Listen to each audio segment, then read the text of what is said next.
नमस्ते दोस्तों, स्वागत है आपका एग्जाम टुडे चैनल पर। दोस्तों, आज के वीडियो में हम राजनीति विज्ञान की भारतीय संविधान एवं राज्य व्यवस्था नामक पुस्तक की चर्चा करेंगे कि यह पुस्तक विभिन्न प्रतियोगी परीक्षा की दृष्टि से कितनी उपयोगी है।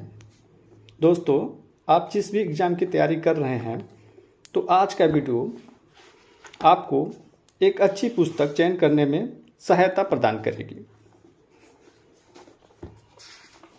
दोस्तों, इस पुस्तक का प्रकाशन बौद्धिक प्रकाशन के द्वारा किया गया है।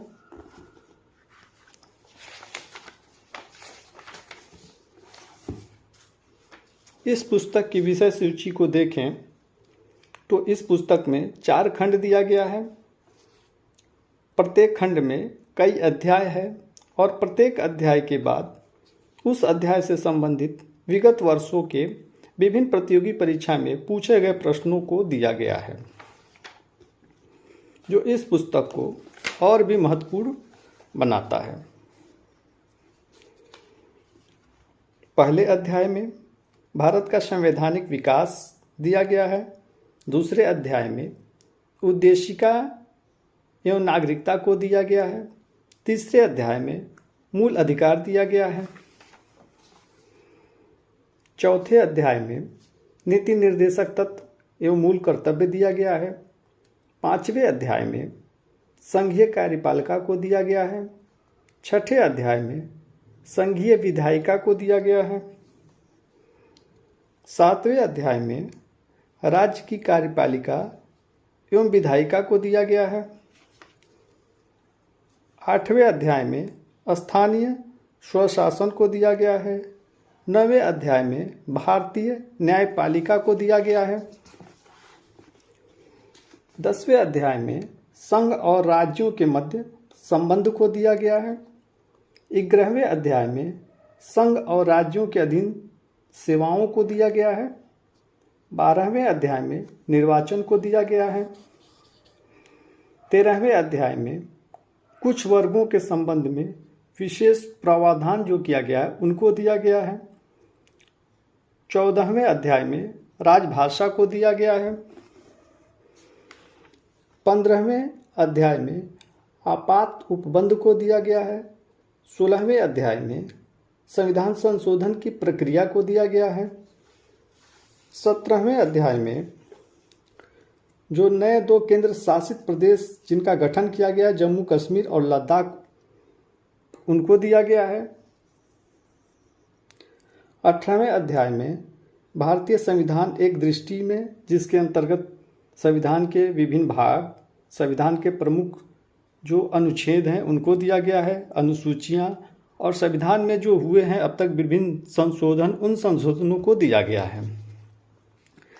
19वें अध्याय में राजनीतिक गतिशीलता, जिसमें लोक नीति और भारत में राजनीतिक जो विभिन्न दल हैं उनसे संबंधित विषयों को दिया गया है, जिसमें दबाव समूह, राष्ट्रीय एकता एवं अखंडता के अवरोधक तत्व जैसे क्षेत्रीयवाद, आतंकवाद, जातिवाद, सांप्रदायिकता, नक्सलवाद आदि विषयों को दिया गया है।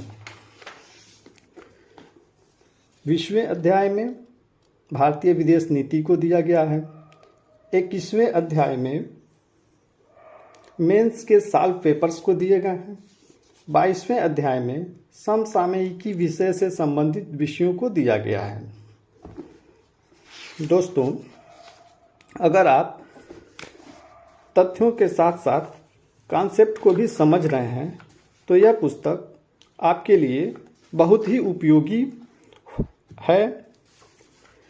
इस पुस्तक में तथ्यों के साथ साथ कॉन्सेप्ट को भी समझाया गया है। अगर इस पुस्तक की सबसे बड़ी विशेषता को देखें तो इस पुस्तक की सबसे बड़ी विशेषता यह है कि यह पुस्तक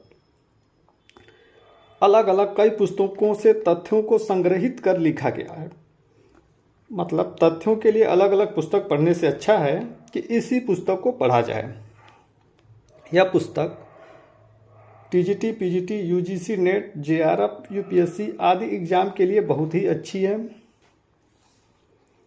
मल्टीपल चॉइस एग्जाम के लिए, ऑब्जेक्टिव क्वेश्चंस के लिए यह पुस्तक बहुत ही अच्छी है। लेकिन मेंस के लिए इससे और भी उपयोगी पुस्तकें हैं। दोस्तों, अगर आप TGT, PGT, UGC net, JRF, UPSC आदि प्रतियोगी परीक्षा की दृष्टि से यह पुस्तक आपके लिए बहुत ही उपयोगी है, बहुत ही अच्छी है।